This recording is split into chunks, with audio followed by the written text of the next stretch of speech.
donc de la démondialisation également. Alors aujourd'hui, nous avons la chance d'avoir cet événement qui est animé par Brian Miles, qui est directeur du Devoir. Et nous avons également Diane Bérard, journaliste de Solutions indépendantes, Jean-Hugues Roy, professeur à l'École des médias de l'UQAM et journaliste, et également Camille Lopez, qui est journaliste et recherchiste indépendante et collaboratrice à l'actualité. Alors voilà, sans plus tarder, je cède la parole à M. Miles, qui va être l'animateur de cette séance aujourd'hui. À vous, M. Miles. Merci beaucoup, Carmenda, et vous avez raison de souligner le partenariat du Devoir avec l'INM. On est un fier partenaire de l'INM depuis longtemps, tellement longtemps que j'ai le souvenir d'avoir écrit moi-même dans l'État du Québec à une époque où j'étais encore qualifié de jeune journaliste. Alors, j'ai fait partie de la toute première édition il y a 25 ans. Et pour nous, ça a toujours été une grande fierté de soutenir l'INM et d'accompagner les jeunes dans leur parcours, dans leur quête de connaissances. Aujourd'hui, on a une belle réflexion devant nous.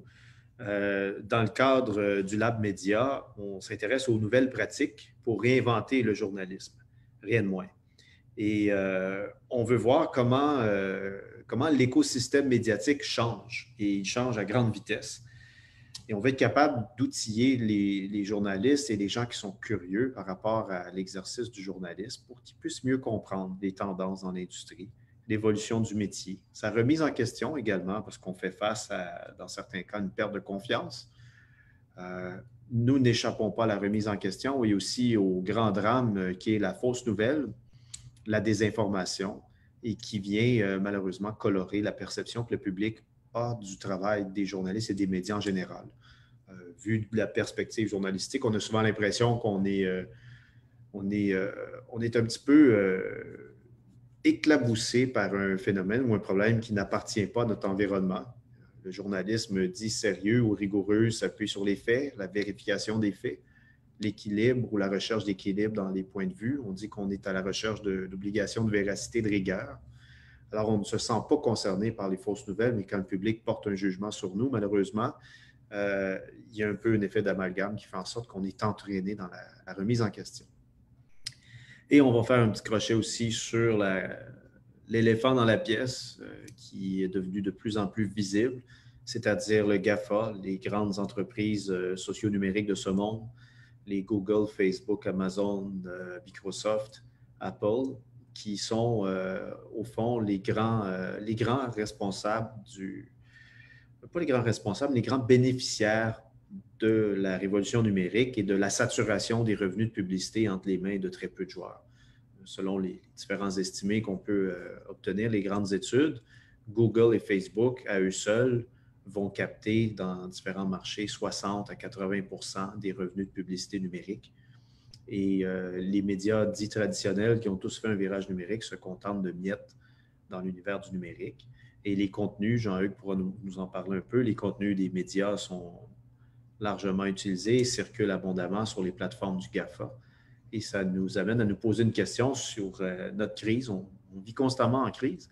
Crise du modèle d'affaires par la concurrence du GAFA et maintenant aussi crise de la COVID qui a forcé les salles de rédaction à se réinventer, à délocaliser la production et à repenser le contrat social avec les lecteurs et retrouver un chemin vers la confiance et vers l'information de qualité.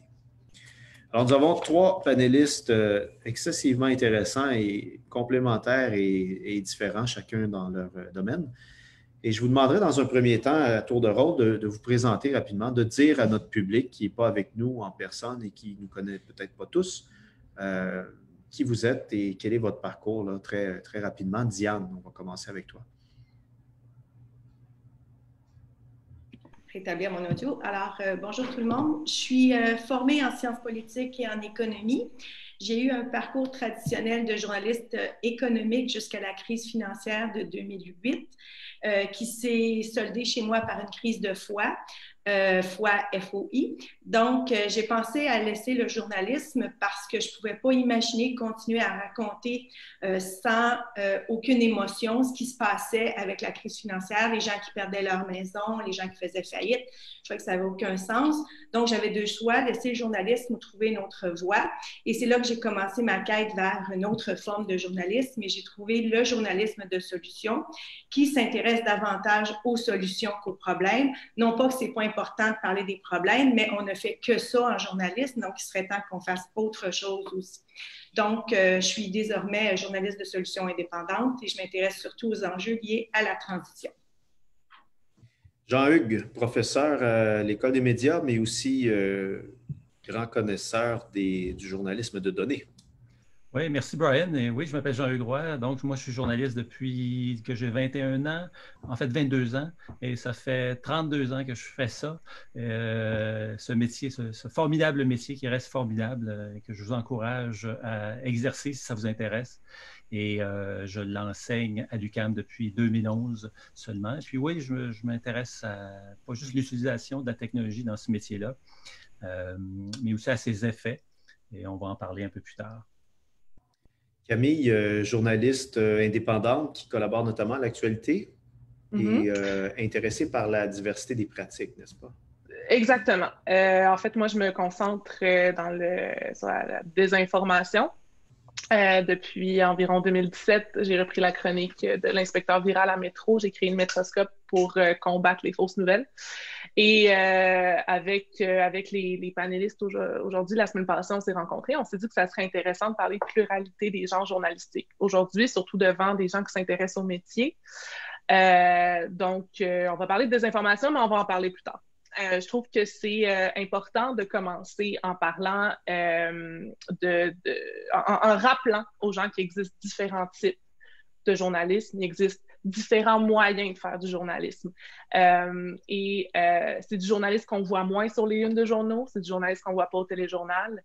Et la raison pourquoi j'insiste là-dessus, Diane en a un peu parlé dans son introduction, c'est parce que, premièrement, moi, je suis jeune journaliste, j'ai 25 ans, je suis sortie de l'école en 2016, Jean-Hugues a été mon prof, Brian aussi, mais pendant 2 semaines, il est parti au devoir après.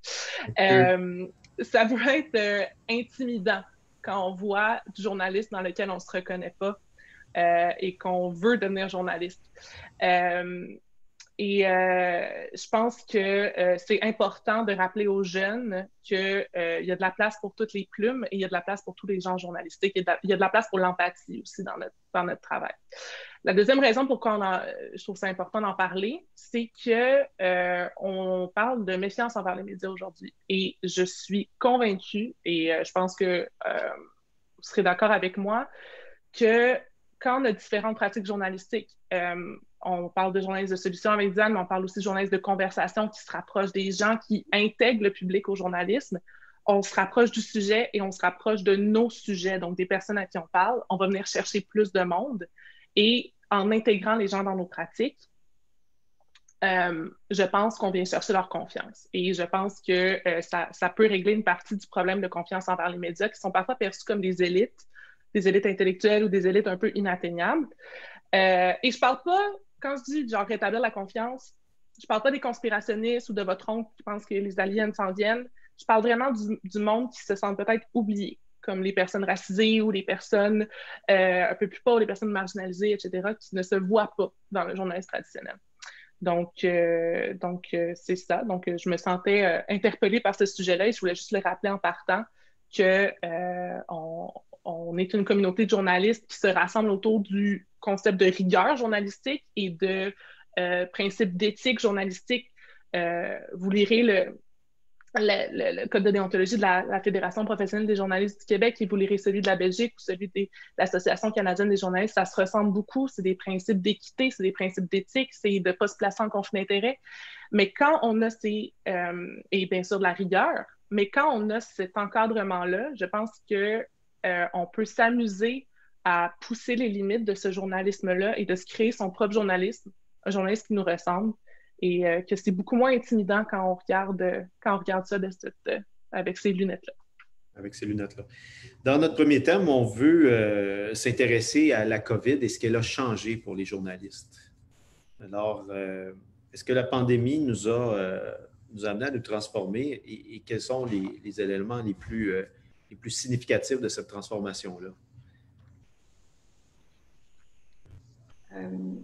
Diane? Ben, moi, je pourrais faire du pouce sur ce que Camille dit par rapport à se ressembler. Je pense que la pandémie nous a beaucoup repliés sur nous-mêmes par la force des choses. On était dans notre quartier, dans notre coin.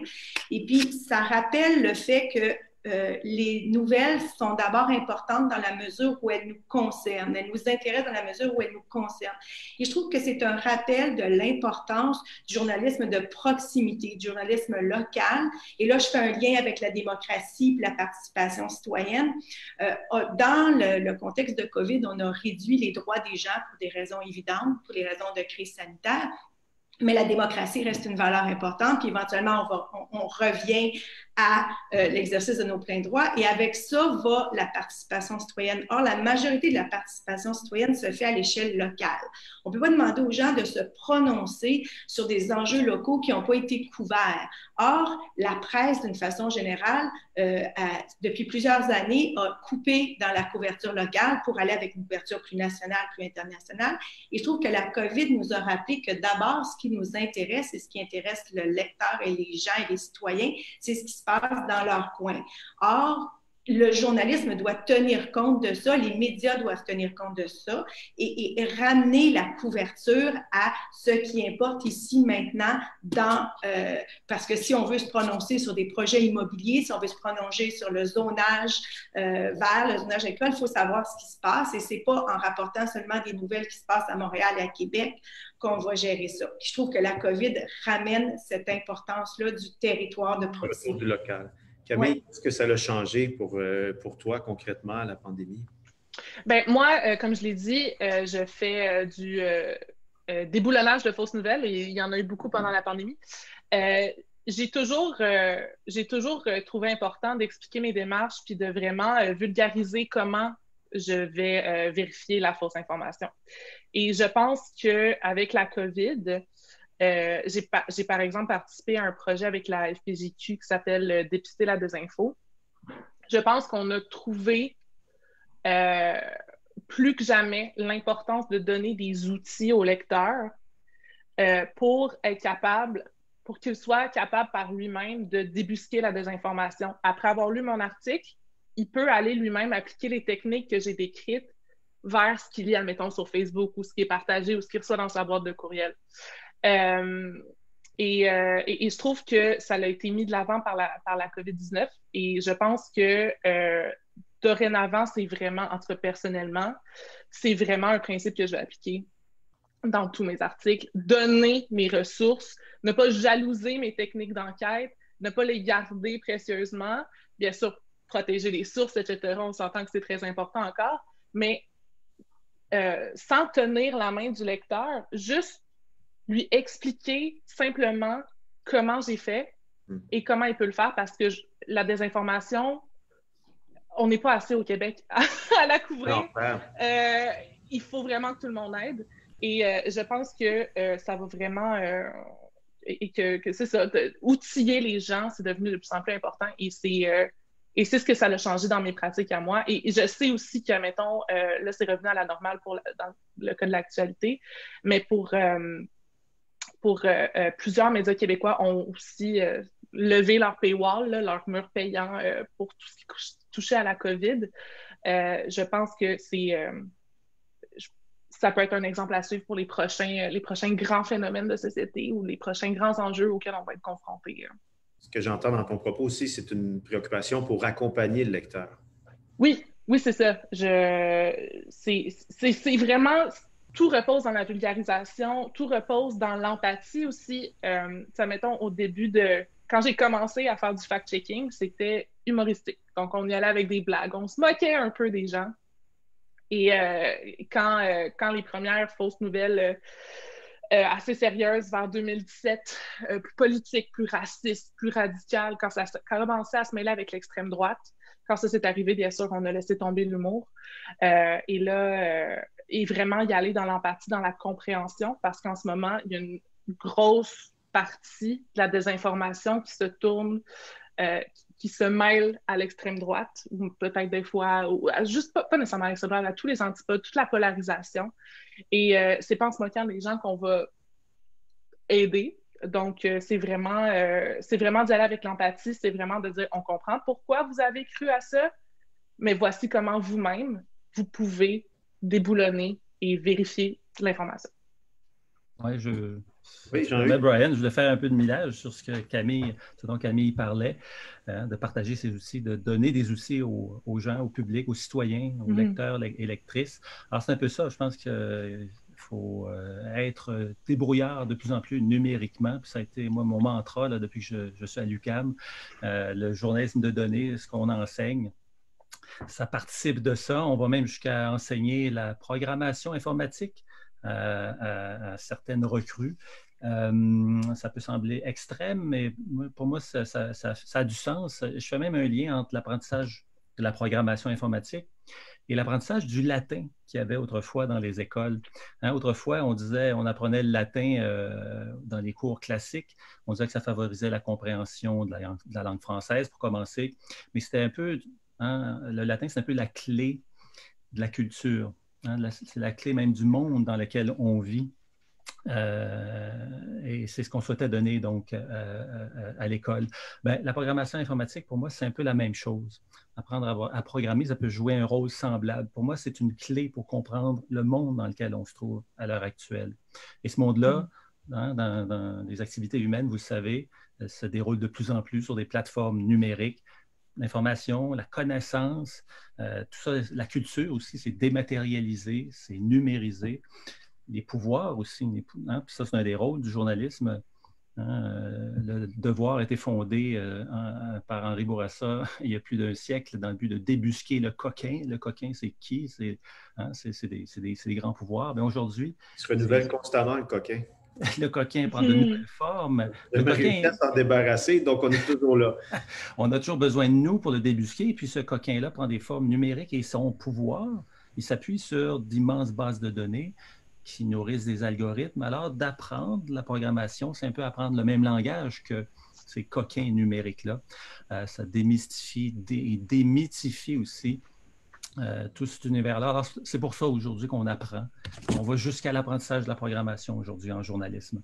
Et comme observateur du monde médiatique, est-ce que tu as vu des choses changer? Est-ce que tu as pu remarquer un soubresaut d'appétit pour les contenus journalistiques? Est-ce que la COVID t'a rendu plus pertinent, moins pertinent ou a eu un effet neutre? Au début, on a vu, la plupart des médias, en plusieurs médias, en tout cas traditionnels, si on veut, on rapporté une hausse de leur achalandage au début de la pandémie. Bon, ça s'est ensuite réduit. Et puis, on va peut-être en parler plus tard. Je pense, Brian, tu veux parler des modèles d'affaires. Je pense que là, les dépenses, les revenus publicitaires des médias ont beaucoup diminué pendant la pandémie. Mais ça va, je pense qu'on va en parler dans le thème 2. Là. Pour moi, la description de l'atelier de notre thème 1 faisait un lien entre les nouvelles technologies et la cause d'une perte de revenus. Pour moi, il n'y a pas de... Puis tu parlais des GAFA aussi au début de l'atelier, Brian. Effectivement, les GAFA sont un problème. Et le problème avec les GAFA, ce n'est pas un problème de technologie, d'après moi. C'est vraiment un problème de redistribution de la richesse. Puis je pense qu'on pourra en reparler là, dans la deuxième thématique. Diane, tu souhaitais réagir? Oui, je voulais rajouter un autre impact de la COVID sur nos médias. La COVID a fait quelque chose qu'aucun autre événement économique a fait avant, c'est que ça a mis l'économie sur pause. On n'a jamais vu ça avant. Et ça fait un questionnement sur le monde d'après. Dans la responsabilité des médias, il y a le fait justement de décrire ce que peut être le monde d'après. Parce qu'il y a beaucoup de gens qui se sont questionnés pendant la pandémie sur leur rapport au travail, leur rapport à la rémunération, l'importance des différents emplois, la hiérarchie de valeurs en ce qui est essentiel, ce qui ne l'est pas. Donc, ça nous amène vers quelle va être l'économie après la pause, après la COVID. Et là, c'est un angle mort que les médias doivent apprendre à traiter parce que c'est comme un enjeu énorme. On n'a jamais vu ça avant, on n'a jamais vu l'économie mise sur pause. Ce qu'on a vu, c'est des gens marginalisés puis d'autres qui s'en tiraient bien, mais là, tout le monde étant sur pause. Il y a la question du monde d'après et dans la mission de journalisme, il y a cet angle mort-là à ajouter, de dire comment on va raconter les possibles du monde d'après, comment on va outiller les gens, je reviens à ce que Camille dit, que ce soit, peu importe la façon dont on les outille, mais comment on va les outiller pour savoir qu'est-ce que ça peut être le monde d'après, parce qu'il y a déjà des endroits dans le monde qui sont des laboratoires. Donc ça, c'est un impact énorme de la COVID, en tout cas sur mon travail, puis ça peut l'être sur tous les gens pour qui cette partie-là du journalisme intéresse, c'est-à-dire quel va être le monde d'après. Parce qu'il y a des journalistes qui décrivent le monde de maintenant, mais il y en a d'autres qui s'intéressent au monde d'après. Et là, c'est d'autant plus important dans un contexte post-COVID. Camille, tu souhaitais réagir? Oui, bien, ça m'a fait penser ce que ça a changé pour plusieurs fact-checkers, plusieurs vérificateurs de faits, la COVID. Je pense que ça a amené une grosse remise en question de comment on parle de certains phénomènes marginaux. Le dilemme... Par exemple? Ben, c'est ça, le dilemme du fact-checker, c'est toujours... Quand je couvre cette nouvelle-là, est-ce que je l'amplifie ou est-ce que j'aide à la démentir réellement? Et je vous dirais, mettons, avec le phénomène, avec le documentaire Plandémie, là, qui disait que la pandémie avait été calculée et créée, ça a été le cas. Est-ce que moi, quand j'en parle à un public québécois, alors que c'est un documentaire qui est anglophone, est-ce que je les mets au courant? Est-ce que je leur dis que ça existe alors qu'ils ne le savaient même pas et qu'ils n'auraient pas été exposés? Ou est-ce que je prends le risque de démentir, admettons, une certaine partie de ce documentaire-là au cas où il y en aurait entendu parler? En tout cas, ça peut s'appliquer à plusieurs sujets. Mais en ce moment, ce qu'on observe, c'est que je pense que cette question-là, cette remise en question-là, elle est extrêmement importante parce que ce qu'on voit, c'est qu'il y a des groupes qu'on associe à l'extrême droite avant qui se reconvertissent en temps de COVID et qui profitent de la COVID pour se transformer en organisation de défense des droits individuels, etc., qui vont aller chercher plusieurs personnes qui se sentent un peu brimées dans leurs droits et qui vont les attirer vers leurs groupes qui sont plutôt radicaux grâce à ces arguments-là. Et je pense qu'il faut faire extrêmement attention à ne pas amplifier la désinformation parce que c'est rendu une question de santé publique. C'est plus juste... c'est une des premières fois que la désinformation... Ben, c'est pas une des premières fois, mais on l'a vu, il y a des gens qui sont morts. La désinformation entourant la COVID a tué des gens. Alors, je pense qu'il faut... Est-ce que faut balancer. Oui. Faut balancer. Donc, autrement dit, c'est de trouver le juste équilibre entre débusquer et dénoncer des fausses nouvelles et des actes de déformation, mais dénoncer ceux qui rejoignent suffisamment de gens pour un effet d'amplification à des gens qui étaient des marginaux. Là. Exactement. C'est y aller. Est-ce que c'est viral? Est-ce qu'il y a une personnalité publique qui l'a partagé? Est-ce que ça va faire effet boule de neige, etc. Mais je vous dirais qu'en ce moment, c'est un petit peu c'est pas un labo, mais on teste un peu différentes manières, puis on espère, on fait du mieux qu'on peut. Parfois, on nomme pas les organismes ou des fois, on met pas de lien vers la vidéo. Tu sais, on essaie de... On teste plusieurs façons, puis on corrige. On est ouvert à corriger, puis on est ouvert aux critiques pour s'assurer qu'on n'amplifie pas. Est-ce que tu remarques un soubresaut puis une augmentation des fausses nouvelles reliées à la COVID, fausses nouvelles et désinformation? Est-ce que c'est plus présent? En ce moment ou depuis le début de la pandémie? Mettons... La pandémie, là. Est-ce que la COVID a entraîné un surplus de désinformation? Oui? Oui, c'est une vague de désinformation sans précédent avant même qu'on ait le premier cas au Québec. Okay. On était complètement submergés. Là. Donc, pour la première fois de ma vie, j'ai dû prioriser des fausses nouvelles puis savoir que je ne pouvais pas démentir certaines fausses nouvelles qui circulaient parce que j'en avais juste trop. Puis il fallait prioriser ce qui pouvait nuire à la santé publique. Là, c'est ce que je mettais en priorité, mais on a été bien occupé. La récupération par des mouvements d'extrême droite qui leur discours au goût du jour un peu, là. Est-ce qu'il y a d'autres éléments? À quoi on peut attribuer cette propension à la désinformation, puis ce recours fréquent à la fausse nouvelle? Jean-Hugues, est-ce que tu vois des éléments ou des fils conducteurs ou Camille, là? Mais il y a le fait que ça a commencé en fait, selon moi, ça a commencé en Chine, qui est un régime qui est très opaque. Ça l'a pas aidé. Ensuite, il y a bien sûr le fait que c'est un virus qui venait d'ailleurs. Alors, les fausses nouvelles sont souvent racistes, sont souvent homophobes, sont souvent sexistes. Alors, ça l'a pas aidé. Et puis après, très rapidement, il y a eu... ça a été très rapide. Dès qu'il y a eu les premiers cas, là, c'était quelque chose qui a été fabriqué en laboratoire. Et quand on a eu les premiers cas au Québec, ces fausses informations-là étaient comme traduites en français ou ont été adaptées à la sauce québécoise pour rejoindre le plus de monde possible au Québec, là. Donc, dès le début, là, ça a été une vague, là. C'est dans le prolongement, la désinformation sur la COVID, c'est le prolongement de la désinformation qu'on a vu depuis à peu près une dizaine d'années, émerger en Occident un peu partout. Et c'est le reflet d'un manque de confiance ou en fait d'une méfiance d'une partie de la population envers différentes institutions, ces institutions politiques surtout. Mais les médias sont inclus là-dedans. Puis, je veux dire, on le voit dans la plupart de ces messages de désinformation-là, les médias sont transformés en merdias.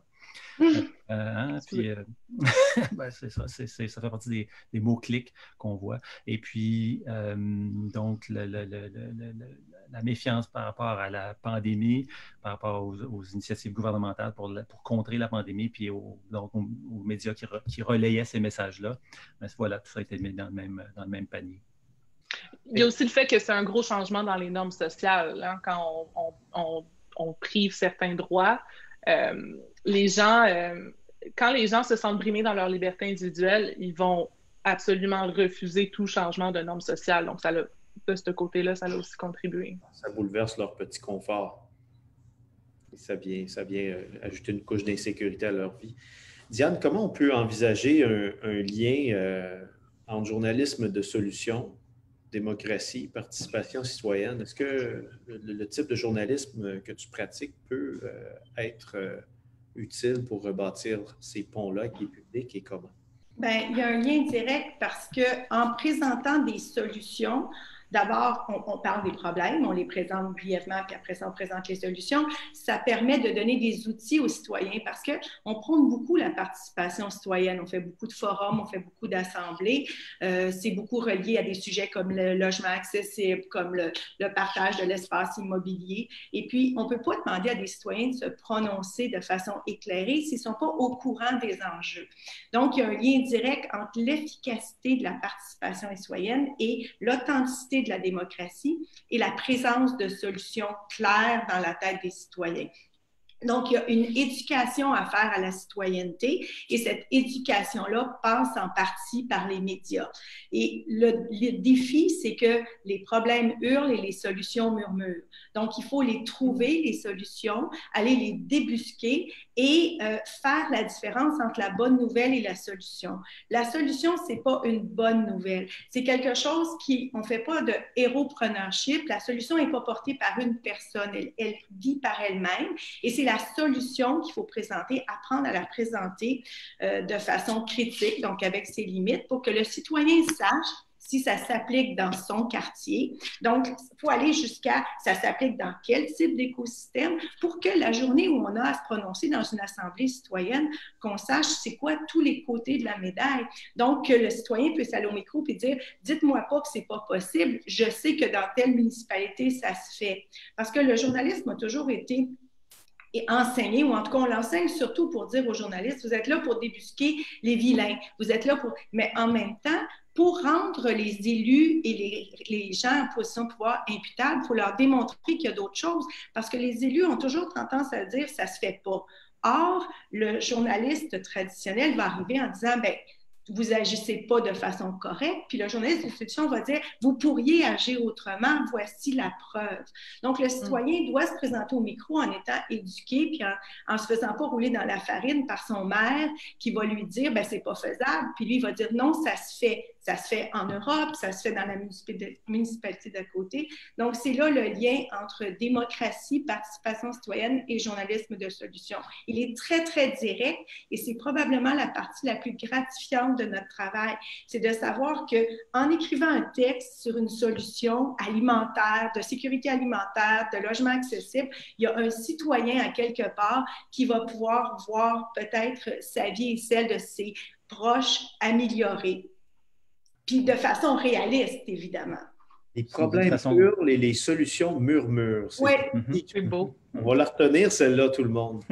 Oui, c'est une des façons, absolument, c'est une des façons où le journaliste peut avoir un impact concret sur sa communauté. Donc, pour moi, c'est une voie d'avenir, absolument, le journalisme de solution. Ouais. Mais des étudiants pour cette nouvelle forme de journalisme? Oui, je pense que oui. Mais en même temps, ça va être difficile de l'exercer, cette nouvelle forme de journalisme-là, si les médias disparaissent. Si les médias n'ont pas les moyens de payer des journalistes. C'est brutal, mais c'est ça pareil. Ça reste ça. Et ça, c'est un des problèmes criants en ce moment en journalisme. Et puis, le gros paradoxe là-dedans, c'est qu'il se fait de l'argent comme jamais avec de l'information en ce moment. Ça nous amène naturellement au thème 2, mon cher Jean-Hugues. Oui. Alors, oui. Parle-nous donc un peu on a parlé beaucoup de journalisme de solution, de ce que ça a changé de la COVID, d'un retour par la grande porte de la désinformation et d'une nouvelle façon d'envisager le contrat social entre le journalisme, la démocratie, la participation citoyenne.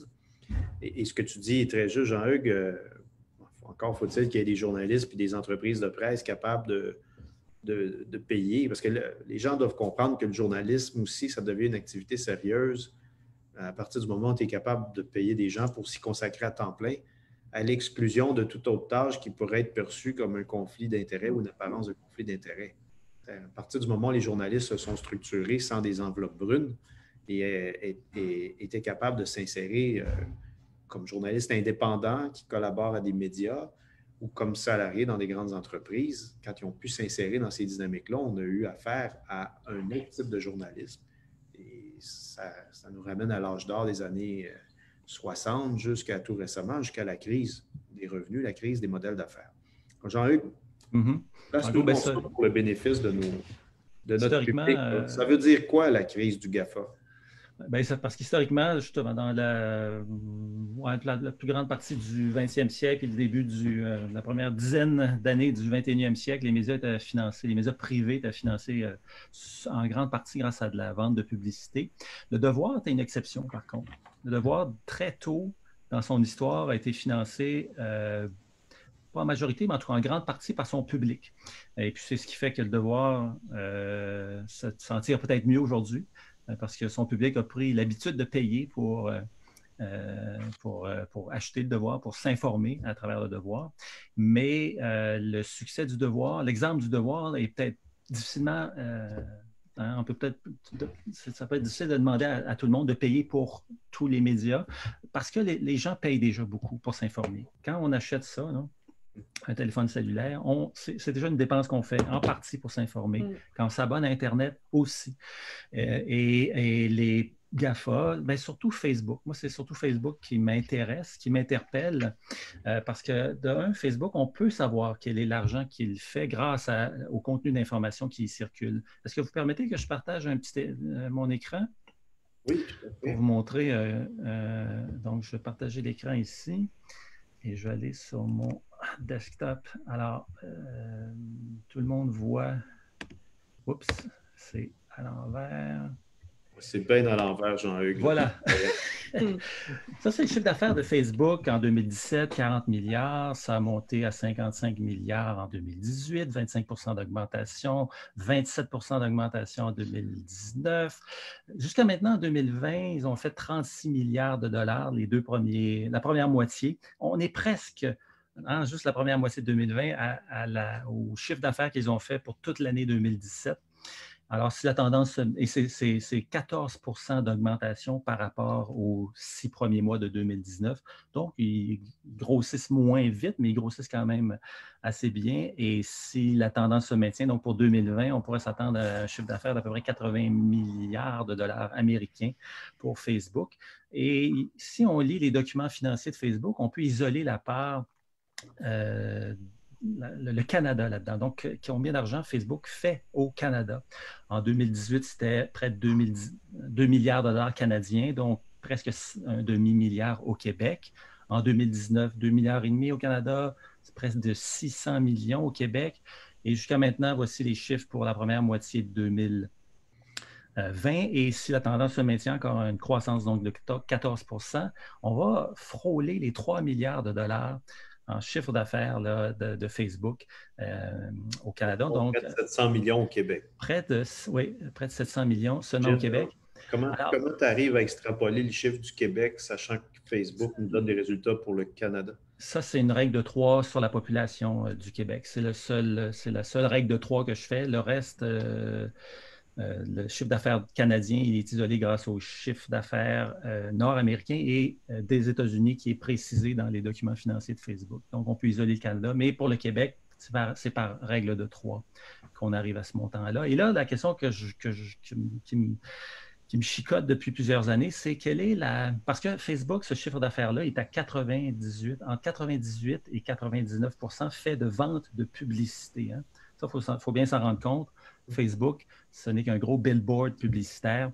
Alors, il y a une partie donc de cette Facebook vend de la pub en attirant notre attention, en attirant votre attention sur Facebook. Et quelle est la part de cette attention-là qui est attirée grâce à des contenus des médias traditionnels? Au début de 2018, Mark Zuckerberg a dit que c'était à peu près 14 ça ne dit pas 14 mais 4 du fil d'actualité d'un abonné moyen qui était fait de contenu qui provenait des médias. J'ai fait 4 Pas sûr à ça? J'ai toujours eu des doutes, effectivement, parce que j'ai fait un exercice plus récemment. Je suis allé voir, j'ai utilisé un truc qui s'appelle CrowdTangle, un outil qui appartient à Facebook, mais qui permet d'identifier les contenus viraux. C'est un outil que vous avez au devoir, entre autres. Là. Alors, j'ai juste fait une recherche récemment. Je suis allé chercher les 30 000 publications sur Facebook qui étaient en français, qui provenaient de pages dont les responsables sont au Canada et qui ont été publiées entre le 1er janvier et le 16 août de cette année. Alors, les 30 000 posts plus populaires, je les ai donc, ensuite, j'ai regardé quelles étaient les interactions qui ont été suscitées par ces posts-là, hein, les partages, les réactions, les commentaires. Et on voit, ça c'est la liste donc des pages qui ont suscité le plus d'interactions avec les critères que j'ai eus. Et on voit que j'ai surligné en jaune les médias d'information là-dedans. On voit que Le Devoir est au 25e rang. On bat le Salon des animaux exotiques par pas grand-chose. Oui. Et François Legault, La Parole vivante, ça, c'est un site religieux. Donc, les médias ne sont pas les seuls à attirer l'attention. Mais quand on regarde le nombre d'interactions qui ont été générées grâce aux médias, et TVA Nouvelles est loin devant, là, alors c'est à peu près entre 15 à 20 des interactions totales sur ces pages-là, franco-canadiennes, si on veut, qui sont suscitées grâce à des médias d'information. Donc, on est assez loin du 4 de M. Zuckerberg. Et donc, si on applique ce 15 à 20 %-là sur les revenus au Québec, donc on n'est pas loin d'une centaine de millions de dollars. Donc, grâce aux médias québécois, Facebook fait 100 millions de dollars, fera 100 millions de dollars au Québec en 2020. Il y a une partie de ça qui doit, à mon sens, être redistribuée auprès des producteurs d'informations que nous sommes. Très intéressant, vraiment documenté aussi. Est-ce que tu ferais la même réflexion ou le même argument pour Google? C'est différent. Google partage mieux ses revenus que Facebook, surtout à travers sa filiale YouTube. Hein. Il y a des gens qui gagnent leur vie grâce à YouTube, même au Québec. C'est peut-être imparfait, mais ils en font déjà plus que Facebook. On connaît les YouTubers. Est-ce qu'on connaît des Facebookers? Non. On connaît plus les médias qui font de l'argent que Google aussi. Là. Comment tu dis? Google ne génère pas des revenus pour les médias tant que ça. Ils génèrent des outils, des engins de recherche, du trafic, de l'achalandage. Mais le partage du revenu ne se fait pas avec Google. Non, mais quelle part de ces revenus-là provient des médias québécois? C'est moins clair dans le cas de Google que ça peut l'être dans le cas de Facebook. Je te suis. Camille? Ben, c'est une question pour Jean-Hugues. En fait, Facebook a quelques initiatives, genre le Facebook Journalism Project, qui ont des partenariats avec des fact-checkers, etc. Je voulais juste connaître ton opinion là-dessus. Est-ce que tu trouves qu'il redonne, mais il redonne pas tant que ça, finalement? Il redonne, mais c'est ça. C'est pas tant que ça. Puis c'est un peu de la philanthropie. Puis alors, ça demeure leur bon vouloir. On demeure à la remorque de leur bon vouloir. Et puis c'est dans ce sens-là que j'ai beaucoup d'espoir dans la nouvelle ministre des Finances qui a écrit un livre, c'est Jean-François Lisée qui en parlait ce matin, The Plutocrats, qui parlait beaucoup de redistribution de la richesse. En fait, son livre, c'est essentiellement là-dessus, sur la redistribution de la richesse. Donc, pour moi, c'est la clé. C'est vraiment la clé là, du financement de la culture et de l'information. Oui. Très intéressant. Diane? Moi, j'aimerais ça soulever un angle mort quand il s'agit de modèles d'affaires. Je suis tout à fait d'accord avec tout ce qui a été dit. Puis effectivement, je pense que Facebook fait beaucoup d'argent sur le dos des médias. Mais il y a quelque chose qui s'appelle le philanthrojournalism, qui est un mot dont on ne parle pas au Québec. C'est comme ouvrir une boîte de Pandore que de parler de ça au Québec, mais c'est une formule qui fonctionne ailleurs. On a eu une expérience très intéressante qui s'est faite en Ontario avec le Toronto Star. Donc, il y a la Fondation Atkinson, qui est une fondation qui s'intéresse beaucoup à l'inclusion, à la marginalisation et au marché du travail, qui a dit nous, on trouve que les sujets liés au futur du travail ne sont pas assez traités dans les médias. C'est une préoccupation pour nous que ce soit à l'avant-scène. Donc, ils ont approché le Toronto Star et lui ont dit on est prêt à financer le beat d'un journaliste pour que cette personne-là ne parle que de ça. On s'en fout de l'angle qu'elle prend, on s'en fout, on ne demande rien d'autre que ce soit constamment, régulièrement dans votre journal et on ne se mêlera de rien. Ce qu'on vous demande, c'est que vous ne l'attribuez à aucune autre tâche que de couvrir ça. Et ça a très bien fonctionné. Donc, il y avait un contrat qui encadrait cette relation-là. Le salaire de la journaliste, qui était une spécialiste de ces questions-là, était couvert. Puis elle s'arrangeait pour créer du contenu pertinent sur les enjeux liés au futur du travail. Donc, tous les enjeux, par exemple, à l'économie de plateforme, aux travailleurs qui se retrouvaient sans conditions d'encadrement. Et je pense que quand j'ai parlé plutôt de démocratie, il y aurait moyen de faire des formes de financement comme ça pour certains beats, pour des fondations qui ont certaines préoccupations avec des enjeux sociétaux, sans corrompre le journalisme, sans corrompre l'éthique et les principes qui sont dans nos chartes et dans notre code d'éthique.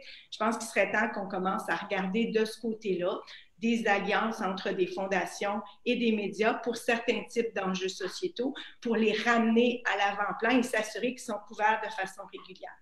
Oui, c'est une autre équation, c'est-à-dire une autre variable dans l'équation du financement. Là.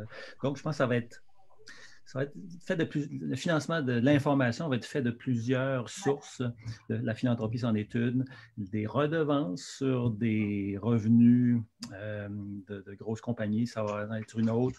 Le financement public, soit directement comme lecteur ou lectrice, ou soit indirectement à travers des aides gouvernementales, c'est une autre source. Donc, je pense que ça va être ça, l'avenir du financement de l'information. Et qu'est-ce que tu penses, Jean-Hugues, de tout ce qui est socio-financement pour des projets spécifiques? As-tu une opinion sur ça? Oui, c'est ça. Ça peut être porteur, mais je ne me fierai pas exclusivement là-dessus. Là, non, c'est clair. Mais est-ce que tu penses que ça peut être un des piliers du modèle?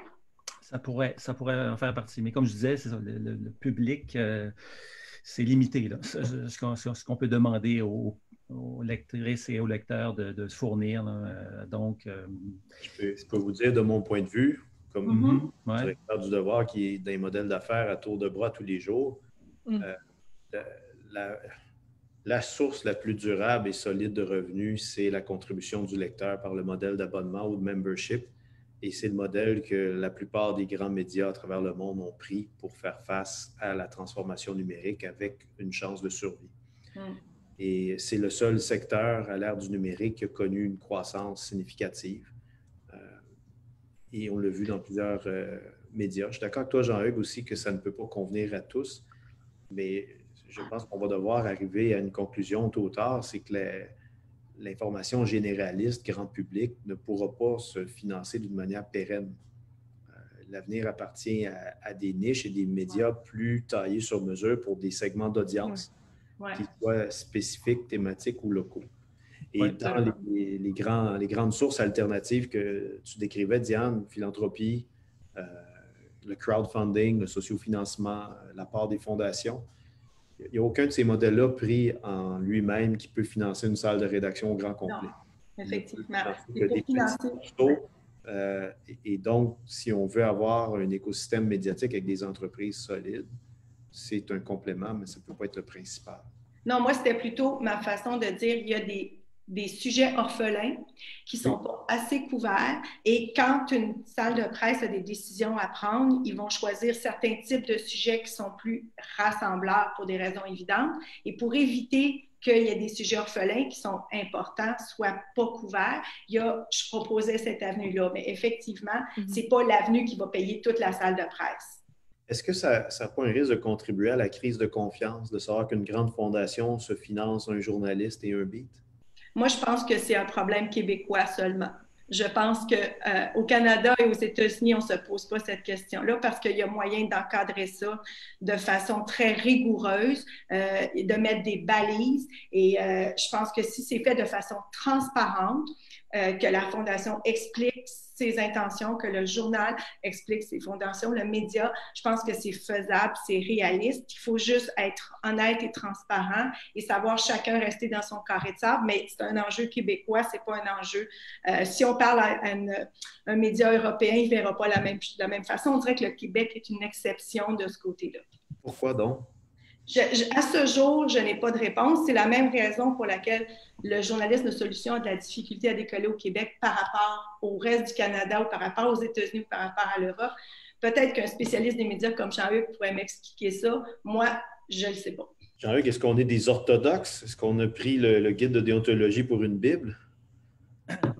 Non, mais pour répondre à la question de Diane, il faudrait étudier ça. Je ne sais pas. J'ai moi-même participé à une expérience de journalisme de solution à Radio-Canada en 2001. Si je me rappelle bien, 2001-2002. Et puis, c'était vraiment intéressant, mais bon, ça a été abandonné. Donc, more research is needed. Research needed. J'ai cru comprendre dans vos propos depuis le début que la crise de confiance à l'égard des médias est peut-être plus grande qu'on l'imagine. Est-ce que je me trompe, Camille? Je ne sais pas si je suis la bonne personne à te poser la question parce que moi, les commentaires que je reçois par rapport à mes articles sont très décourageants et très plutôt violents. Je vous dirais que depuis l'annonce que là, j'ai pas la date en tête, là, mais que le gouvernement Trudeau allait accorder une aide financière aux médias canadiens, l'argument de médias vendus, médias à la charge du gouvernement Trudeau, on l'entend beaucoup. Je sais pas, en tout cas, moi, depuis 2 ans, bon, on s'entend, j'ai commencé il y a 4 ans, mais depuis 2 ans, la violence des commentaires que je reçois est assez flagrante et elle ne va qu'en augmentant. Wouh! Personnellement, j'ai reçu des menaces. J'ai dû aller en cours parce que j'ai reçu des menaces. Je connais des journalistes qui portent des plaintes à la police assez régulièrement parce que c'est des journalistes qui font un peu la même chose que moi. Moi, la crise de la confiance envers les médias, je la vis peut-être de manière un peu exagérée et brutale. Ouais, je dirais qu'il y a certains journalistes sur qui, peut-être catalystes, un petit peu un paratonnerre. Et donc, je sais pas si je peux vraiment donner un portrait juste de ce que les gens, comment les gens se sentent par rapport aux médias. Dans les différentes études sur la confiance là, qui sont produites de mémoire par l'Institut Reuters, le Québec est quand même un des endroits dans le monde où la confiance à l'égard des médias reste la plus élevée. dans certains pays où le débat politique est très polarisé, la confiance diminue d'autant. Il y a une corrélation entre la polarisation d'une société et la confiance dans les médias qu'on a pu remarquer. Diane, tu voulais compléter? Du fauteuil où je suis assise, Camille le vit du fauteuil où elle est assise. Du fauteuil où je suis assise, j'assiste à une crise d'intérêt et non pas une crise de confiance. Moi, les lecteurs à qui je parle ont un désintérêt plus qu'un manque de confiance. Ils ont une fatigue du type de nouvelles qui leur est offerte, de l'endroit d'où viennent ces nouvelles, de la couverture de ces nouvelles.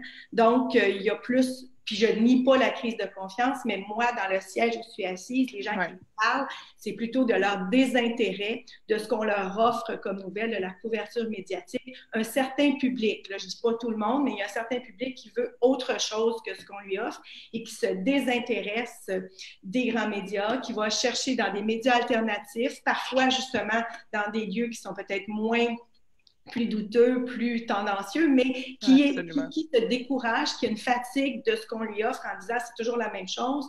Moi, j'ai besoin de me nourrir d'autres types de nouvelles, d'autres types de couverture. Donc, d'un côté, il y a la crise de confiance qui est bien réelle, mais il ne faudrait pas mettre de côté la crise d'intérêt et penser que c'est juste un problème de confiance. C'est un problème d'intérêt, puis un questionnement à savoir ce qu'on couvre. Et puis, je reviens à ce que j'avais dit au début par rapport au journalisme local. On s'est beaucoup éloigné de notre lecteur. On est très, très loin de notre lecteur, puis de ce qui le préoccupe. Puis, c'est pas assis dans notre salle de presse qu'on va le trouver, c'est en allant sur le terrain et il n'y a pas assez de journalisme terrain, puis pas juste de terrain à l'autre bout du monde, de terrain dans tous les coins du Québec. Et ça fait un désintérêt. À un moment donné, on ne s'intéresse plus à ce qui se passe ailleurs. Formation radicale aussi du métier. Il y a 20 ans, on disait « lâche le téléphone, va sur le terrain ». Oui. Aujourd'hui, on leur dit « lâche Facebook, passe un téléphone ». Bien, c'est ça, mais là, il faut envoyer les journalistes sur le terrain parce que c'est là qu'on trouve ce qui se passe pour vrai, puis ce qui est intéressant, au-delà de la nouvelle qui doit être couverte et qui est apparente. Je reviens à couvrir ce qui n'est pas apparent, c'est ça aussi qui intéresse les gens. Et pour couvrir, pour encore, Diane, pour suivre sur ce que tu viens de dire, pour couvrir le plus d'angles possible, le plus de terrain possible, ben voilà, ça prend de l'argent pour embaucher le plus de jeunes journalistes possible. Oui. Quand même, Diane, est intéressant, au fond, c'est qu'on a arrêté de parler à nos publics. Oui, oui. Mais parce que ça découle, pour moi, ça découle du manque de financement des médias. Puis on l'a vu aussi, c'est ce qui explique l'élection de Donald Trump. Il y avait moins de journalistes sur le terrain, dans la Rust Belt, et la plupart des médias n'ont pas vu venir le phénomène Donald Trump parce qu'il y avait moins de monde sur le terrain, parce qu'il était moins bien financé. Donc, effectivement, c'est... Puis on parle toujours au même public. Parce qu'on les connaît, puis on leur parle au téléphone, puis on ne va pas les voir. Puis pourquoi on ne va pas les voir? Pour des raisons financières, parce qu'on a peur de perdre notre temps. Parce que pour trouver mes solutions, là, je vais faire cinq places différentes en espérant trouver une bonne histoire. Puis à un moment donné, c'est à la 5e que je vais la trouver, mais c'est du temps, ça. Puis nos médias n'ont pas les moyens de nous donner du temps d'aller faire ces recherches-là puis ces enquêtes-là. Moi, je vous soumettrais que c'est peut-être un petit peu plus complexe que la question des finances. C'est aussi le fait que la communauté journalistique est relativement homogène. Oui. Oui. Parfois portée vers des couvertures institutionnelles, vers les establishments. Oui. Aujourd'hui, elle a perdu le monopole du discours public au profit d'une multitude de gens qui ont un téléphone dans les mains, comme Jean-Hugues le démontrait. Et donc, il y a des alternatives. Elles ne sont pas toutes parfaites. Il y en a qui sont détestables, mais il y en a qui sont fort intéressantes. Le journalisme comme institution a perdu le monopole de la communication publique. Et elle fait aussi que la communauté journalistique québécoise reflète de moins en moins la composition culturelle du Québec. Ça aussi, là, ça doit changer dans les prochaines années. Mm-hmm. On se dirige tranquillement vers la période de questions. Donc, je vais simplement mentionner aux participants qu'on peut interagir de deux manières. Puis on prévoit une période de questions là, qu'on aimerait étirer jusqu'à 13h15, 13h20. Donc, un bon 20 minutes de questions si possible. Donc, vous avez deux options. C'est de lever la main à l'aide de la main bleue ou en écrivant votre question dans la section questions-réponses. Et pendant que les gens se dégèlent un peu, j'aimerais ça qu'on termine chacun rapidement avec une réponse très courte à une question fondamentale pour ces gens-là. On a un public captif, averti, curieux, intéressé par le journalisme. Il y a peut-être des gens qui sont assez fous et folles pour penser que c'est un métier d'avenir pour eux. Pourquoi devenir journaliste en 2020? Bien, pourquoi devenir... On en a besoin, puis je pense qu'en 2020, avec ce qu'on disait au début de la table ronde, on a besoin de voix différentes, on a besoin de plumes différentes, on a besoin d'intérêts différents. Puis on a besoin aussi, le discours radical, le discours polarisant, il est de plus en plus commun, surtout sur Internet, et on a besoin de plus de voix pour contrebalancer ça et pour rétablir la confiance rétablir ou augmenter la confiance envers les journalistes. Je pense que tout le monde peut y contribuer et je pense que plus on a de gens qui sont rigoureux puis qui connaissent les normes journalistiques, qui ne sont pas juste des journalistes citoyens qui tweetent des nouvelles sans être encadrés, plus on a de gens qui savent qu'est-ce qu'ils font puis qu'ils le font bien, ben, on va rétablir le paysage médiatique. Rapidement, Diane, Jean-Hugues, pourquoi être journaliste en 2020? Parce qu'on a envie de contribuer à un monde meilleur en montrant que c'est possible concrètement.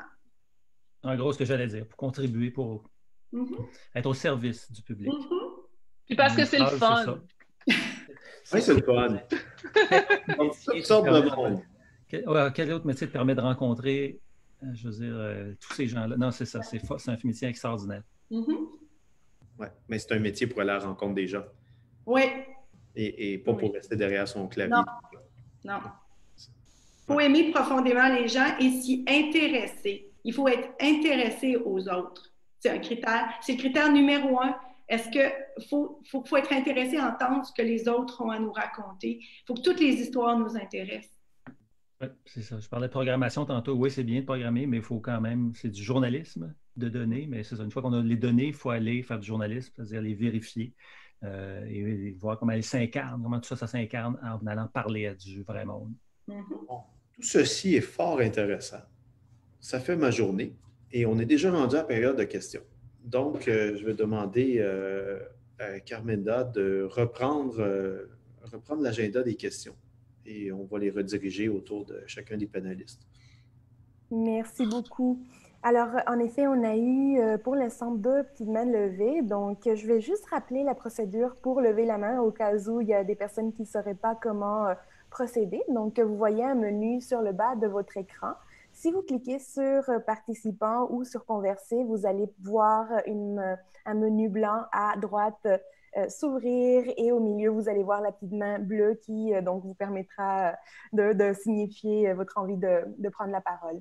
Alors, pour l'instant, on a 2 personnes et on a également quelques questions qui nous ont qui sont arrivées par écrit, mais on peut commencer, je suggère, donc par la personne qui est nommée Gagnon et qui a levé sa main. Alors, on va lui permettre d'activer son micro.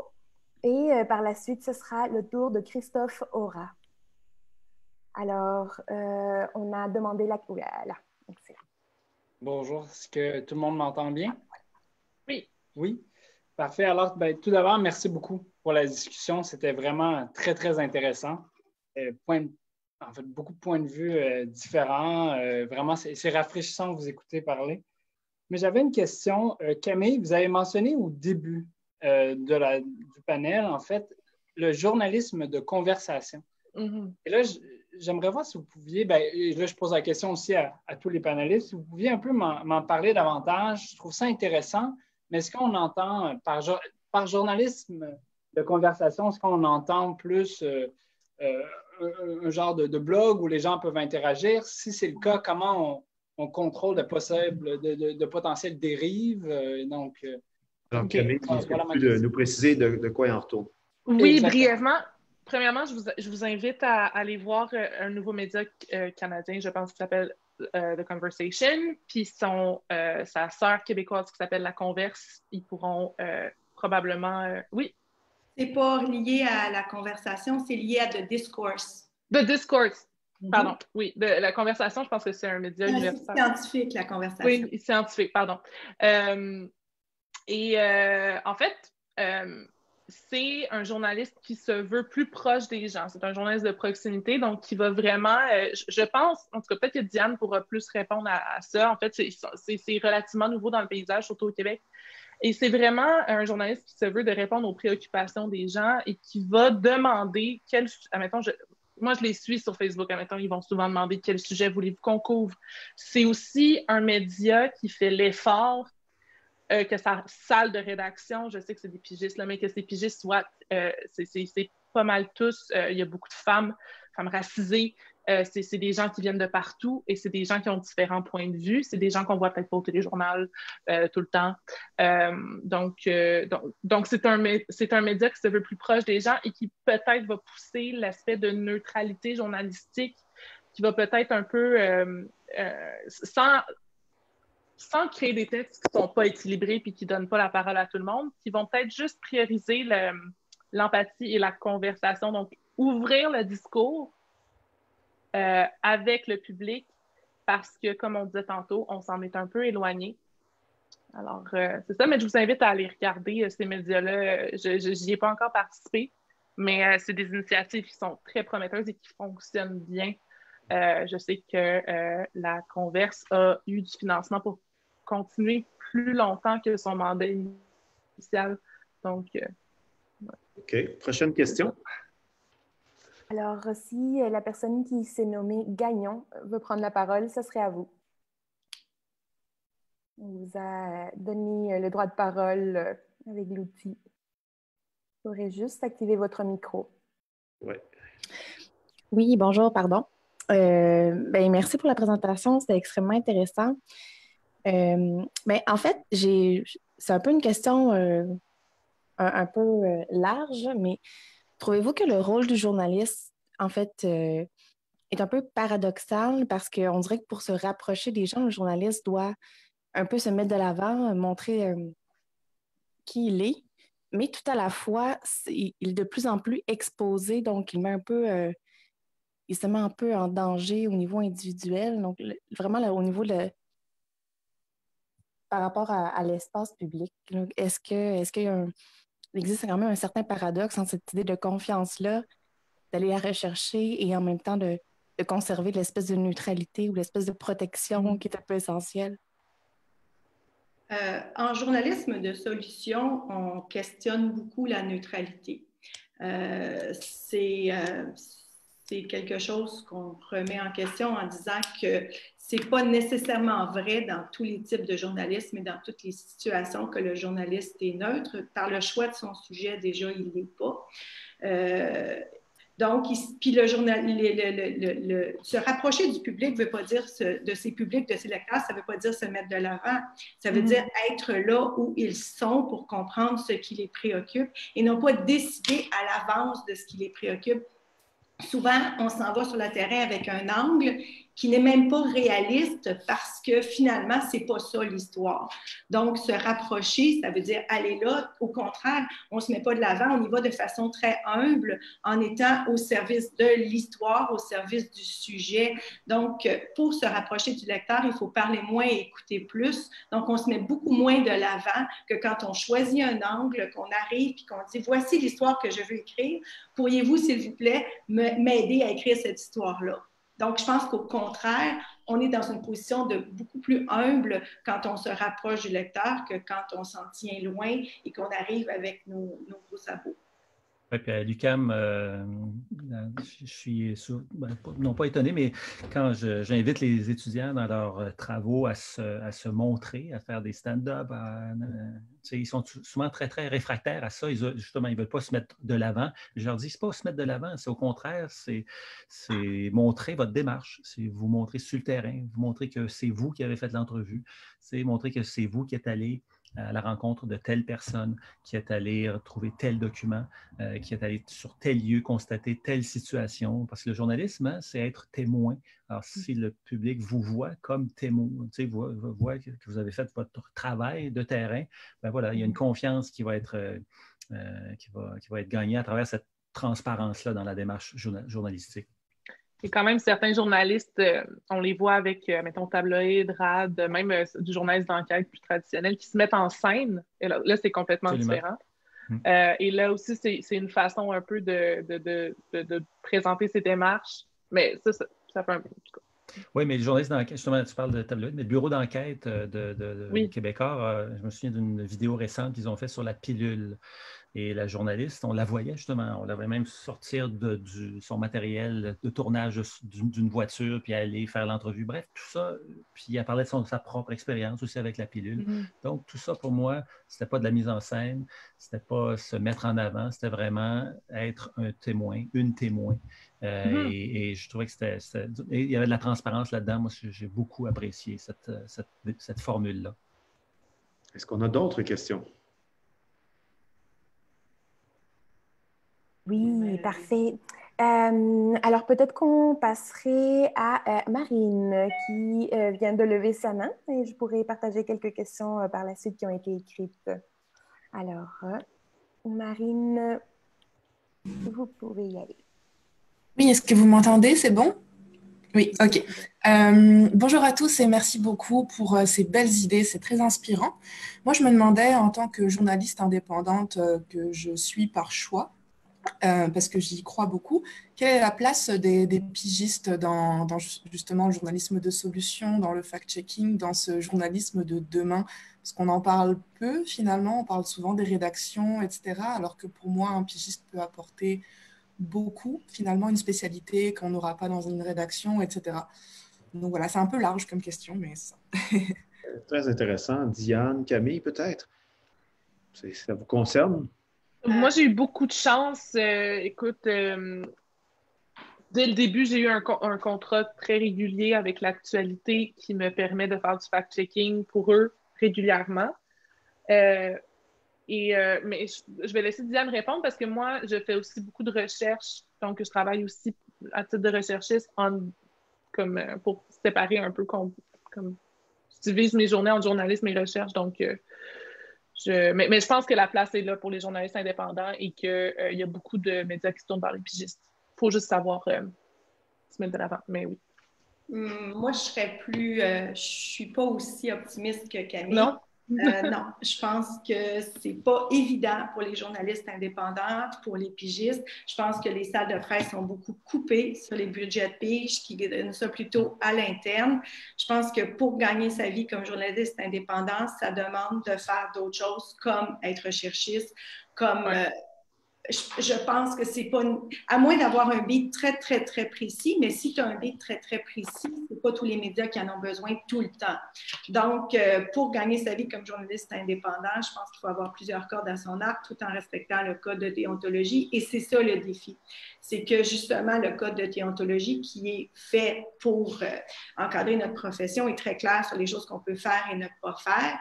Donc, oui, c'est un défi. Ça demande beaucoup de réseautage, de nouer des liens avec des médias, d'être toujours à l'avant-scène, d'être proactif pour suggérer des sujets et d'avoir un avantage concurrentiel. Donc, un pigiste généraliste n'a pas tant d'avantage concurrentiel par rapport à quelqu'un qui arrive avec un réseau de contacts, avec des histoires constamment, d'être multiplateforme.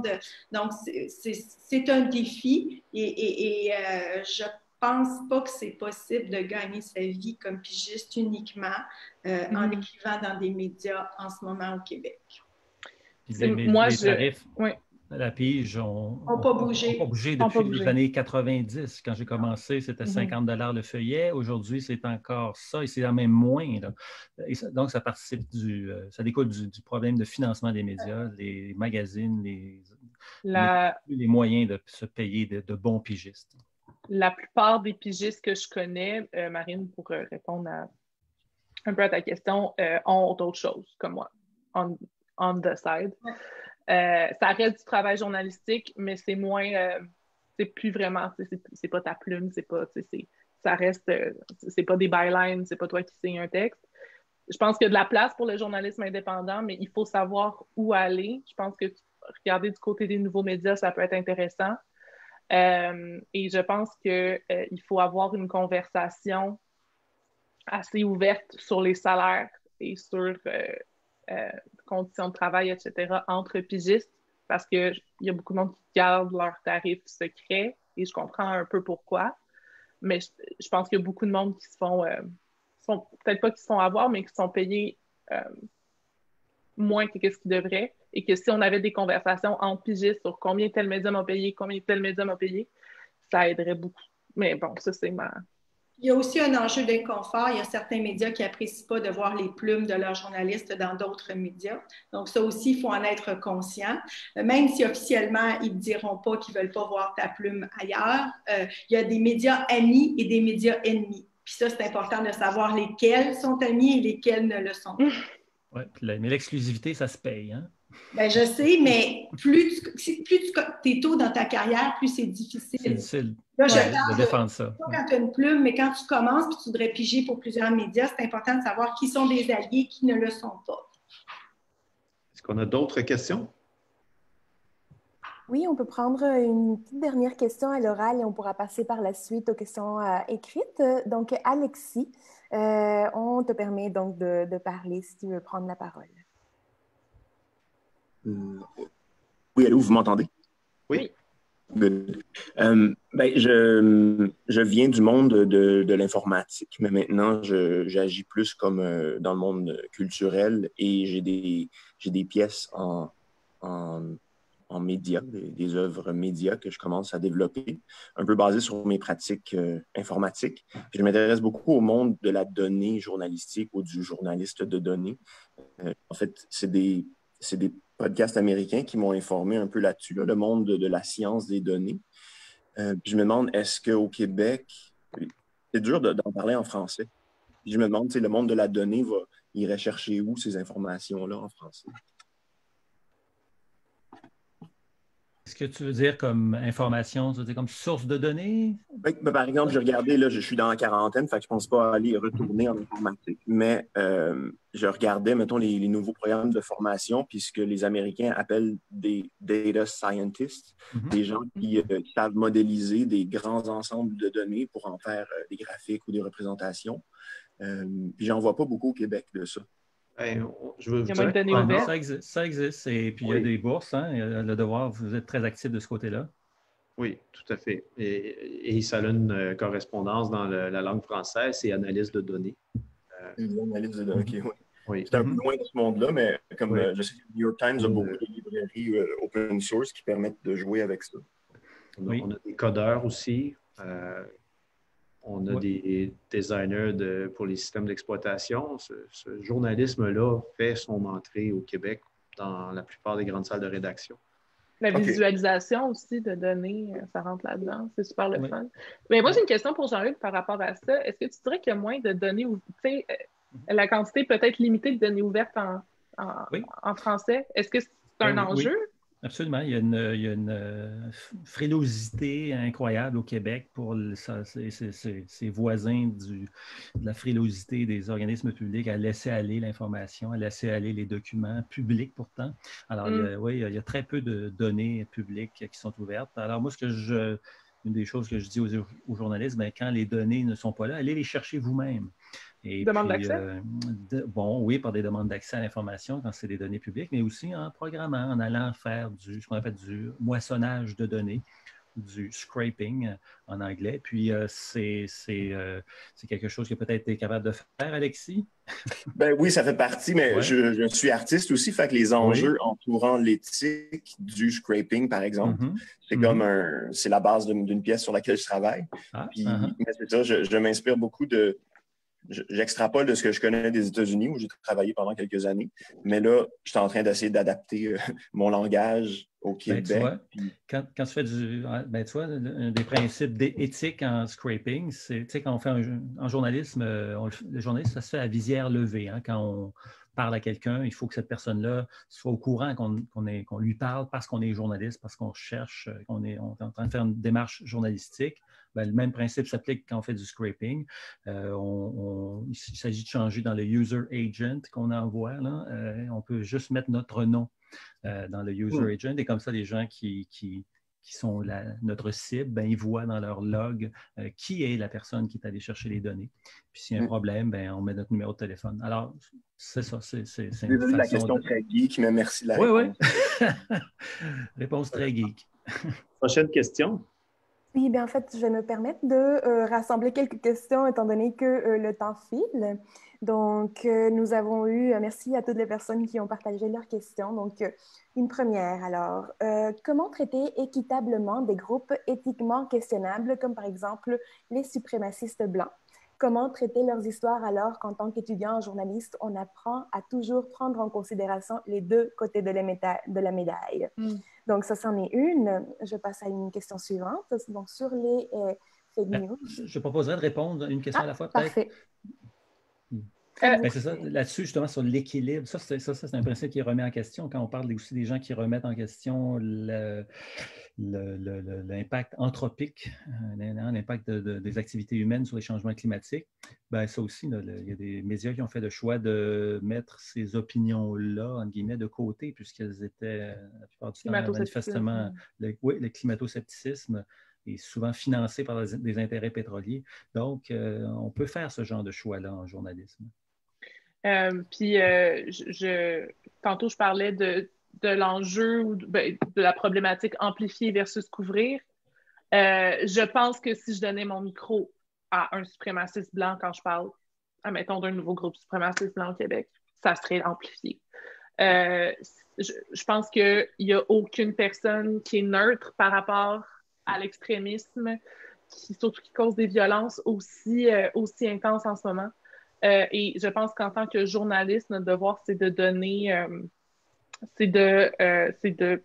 au lieu de mettre en lumière ou de mettre l'emphase sur le groupe, c'est de mettre l'emphase sur ce qu'ils font et pourquoi c'est problématique. Et de peut-être aussi révéler, mettons moi, je l'ai déjà fait, révéler un peu leur fonctionnement sans toutefois dire aux gens comment aller s'enrôler. C'est vraiment, je te dirais que c'est du cas par cas, mais que donner l'envers de la médaille, ça ne veut pas dire être 50-50 sur l'extrémiste de droite et sa victime. C'est pas de leur donner la parole chacun, c'est de donner, c'est de jauger à quel point la balance doit pencher d'un bord ou de l'autre. Prochaine question. On va essayer de... Alors, peut-être une petite dernière. C'est long, je suis désolée. Non, mais on peut en prendre 2, 3 encore, puis être efficace dans nos réponses, puis appliquer le maximum de concision pour répondre au plus de questions possible.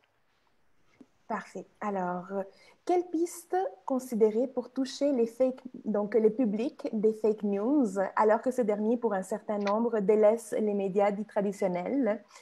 Faut-il favoriser la diversification de leur format journalistique pour les toucher davantage? Je laisserai peut-être... Jean-Hugues? Sur les formats, je pense que les médias traditionnels le font beaucoup. Là. Encore une fois, je pense aux vidéos qu'on voit de plus en plus souvent dans le Devoir, Radio-Canada, la presse, le Journal de Montréal. Les médias ont fait ce virage numérique-là. Donc, je pense que sur les formats, ça va. Et sur la première question, quelle piste considérer pour... les médias traditionnels et les médias de fake news se côtoient. On le voit quand on regarde les pages de conspirationnistes québécois, on voit qu'il y a un mélange. Ils vont autant s'appuyer sur des articles publiés dans la presse, dans Le Devoir, qui vont s'appuyer sur des articles publiés dans des blogs obscurs. Donc, ils sont allés chercher nos contenus pour les détourner de leur fin utile. Oui. Donc, c'est pas aussi clear-cut, si on veut. Ouais. Prochaine question. Alors, faut-il considérer le journalisme comme un métier nécessitant un salaire ou plutôt comme un acte d'engagement militant ou citoyen? Diane? Oh boy, ça mérite un salaire, c'est clair. c'est quoi cette histoire-là? Ben non, journaliste, c'est un métier qui se pratique avec des normes, avec des règles, et c'est pas parce qu'on fait du journalisme qui prône des solutions pour un monde meilleur qu'on fait de l'engagement citoyen. L'engagement citoyen, c'est une chose, le journalisme, c'est une autre chose, et justement, c'est important de rappeler que c'est un métier et qu'il y a des gens c'est une profession. Je pense que notre responsabilité comme journaliste, c'est de rappeler ça constamment, qu'on fait un métier qui mérite une rémunération parce que ça exige c'est un travail, c'est pas on se lève un matin puis on a envie de dénoncer quelque chose. Ça, c'est le citoyen qui fait ça. Le journaliste, il y a un travail de recherche, un travail critique, un travail d'explorer tous les angles d'un enjeu, tout ça. Donc oui, c'est un métier, c'est encore un métier, même s'il y a des gens qui commentent constamment l'actualité sous toutes sortes de formes, le journalisme reste un métier. Est-ce qu'on a le temps pour une dernière question? Alors, que pensez-vous des journalistes qui travaillent également pour des marques, donc qui font également de la publicité? Diane, hein, je pense que tu aurais long à dire là-dessus. Bien, on sait pourquoi ils le font, c'est pour des raisons financières. Maintenant, est-ce que c'est souhaitable? Non. Est-ce que ça devrait arriver? Non. C'est pas ce qu'on souhaite. Ce qu'on souhaite, c'est que les journalistes soient rémunérés de façon juste pour le travail qu'ils accomplissent et c'est pas normal d'avoir à aller travailler pour une marque. C'est deux choses qui sont pas compatibles, tout simplement. Je vois pas comment ça peut être compatible, mais je comprends pourquoi il y en a qui le font. Donc, ma réponse est en deux temps, mais on devrait pas avoir à faire ça. Puis, qu'on soit rendu à faire du journalisme de contenu en même temps que de faire du journalisme traditionnel, c'est pas normal, mais Jean-Hugues a rappelé que les prix au feuillet n'ont pas augmenté depuis 20 ans. Donc, il ne faut pas s'étonner que ceci cause cela. Encore une fois, avec un journalisme, une information mieux financée, c'est en redistribuant la richesse. Ouais. On a les médias, des journalistes individuels, mais aussi des médias n'auront plus besoin de faire de la publicité, des contenus de marque, là, et pourront se consacrer exclusivement à leur public. Bien, Diane, Camille, Jean-Hugues, merci beaucoup d'avoir participé à cette conversation-là. C'était très utile, très instructif. Et j'ose espérer que le public, au bout de leur connexion sur Zoom, vous avez apprécié autant que moi.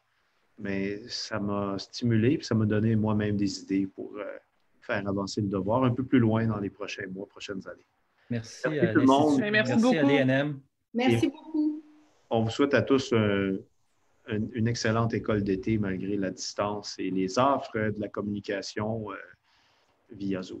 Merci à toutes les personnes qui ont participé. Merci. Merci également à toutes les personnes dans l'ombre, l'équipe de l'INM qui travaille fort pour organiser tout cela. Merci, Monsieur Miles, d'avoir été parmi nous. Merci à toutes et tous nos invités.